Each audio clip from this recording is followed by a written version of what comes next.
ఈరోజు బీరకాయ కూర చేసుకుందామండి. చేసే విధానం చూద్దాం రండి.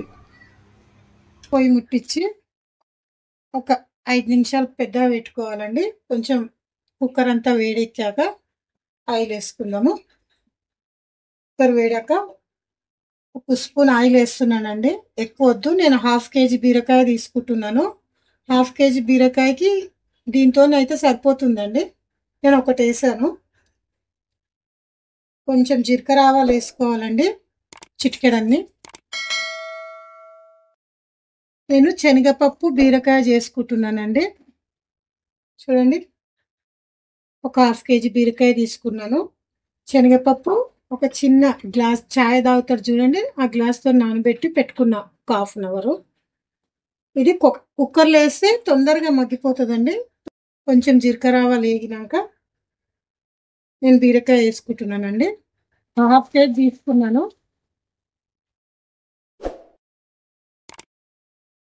ఇప్పుడు నేను నానబెట్టిన శనగపప్పు వేసుకుంటున్నానండి. ఒక పెద్ద సైజు టమాటా వేసుకుంటున్నానండి. శనగపప్పు వేసుకున్నాక ఒక పెద్ద సైజు టమాటా వేసుకుంటున్నా. ఉల్లిగడ్డలు నేను వేయట్లేదండి ఆయిల్లో, ఎందుకంటే బీరకాయ తీయగా ఉంటుంది, ప్లస్ ఉల్లిగడ్డ కూడా తీయగా ఉంటుంది కాబట్టి నేను బీరకాయలో ఉల్లిగడ్డ వేస్తలేను. మీరు వేసుకోవాలనుకుంటే వేసుకోవచ్చండి. ఒక 3 పచ్చిమిర్చి వేసుకుంటున్నానండి. ఒక 2 రెమ్మల కళ్యామాకు వేసుకుంటున్నా. నేను చిటికెడు పసుపు వేసుకుంటున్నానండి. సరిపోతుంది హాఫ్ కేజీ బీరకాయకి.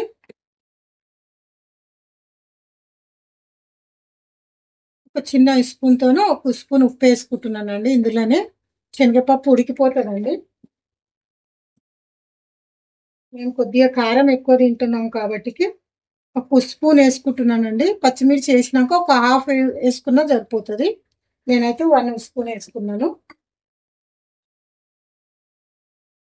దీన్ని ఒకసారి బాగా కలుపుకున్నాక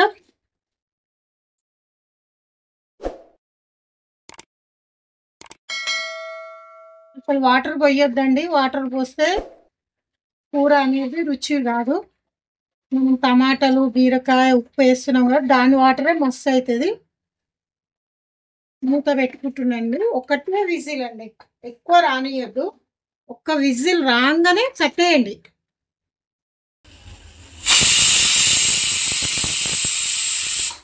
చూడండి, ఒక విజిల్ అయిపోయింది. నేను గాలి చూసుకుంటున్నాను, కింద పెట్టుకుంటున్నా.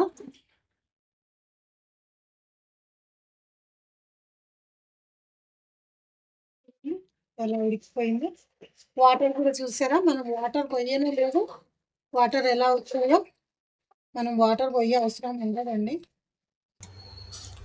చూడండి, ఇప్పుడు ఎంత బాగా ఉడికిపోయిందో శనగపప్పు. చూడండి, ఒక విజిల్లో శనగపప్పు కూడా ఉడికిపోతుందండి. నేను కొద్దిగా కొత్తిమీర వేసుకుంటున్నానండి పైన. కొత్తిమీర వేసుకున్నాక ఒక నీళ్ళన్నీ పోవాలండి. నీళ్ళన్నీ పోతేనే మంచిగా. మళ్ళీ ఒక 2 నిమిషాలు పొయ్యి మీద పెట్టుకుంటానండి. ఇలా వాటర్ కంపల్సరీ వస్తాయండి, మనం వాటర్ పోయొద్దు. మీకు నేను కూరలు చేసేటప్పుడు అదే అంటాను.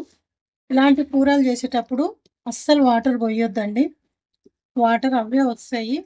మనం కడాయిలో చేసుకున్నా కూడా పొయ్యి సిమ్లో పెట్టుకొని చేసుకుంటే మనకు వాటర్ పోసే అవసరమే లేదు.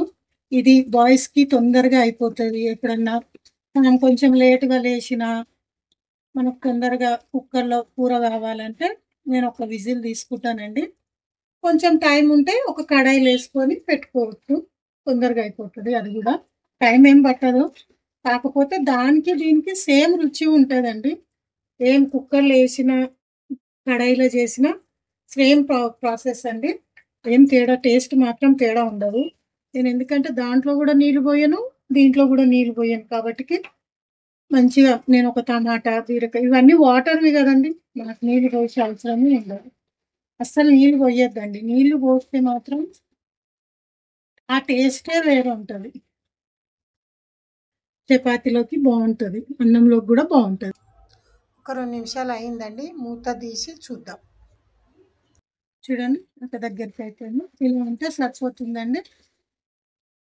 మొత్తం ఉడికిపోయిందండి. అంతేనండి, బీరకాయ కూర రెడీ అయిపోయింది. ప్లేట్లో పెట్టుకుందాం రండి.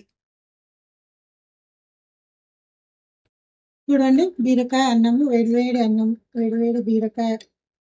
మా పిల్లలకు కొంచెం నెయ్యి ఇష్టం కాబట్టి కొద్దిగా నెయ్యి వేసుకుంటున్నానండి. నెయ్యి ఆప్షన్ అండి. బీరకాయ, శనగపప్పు,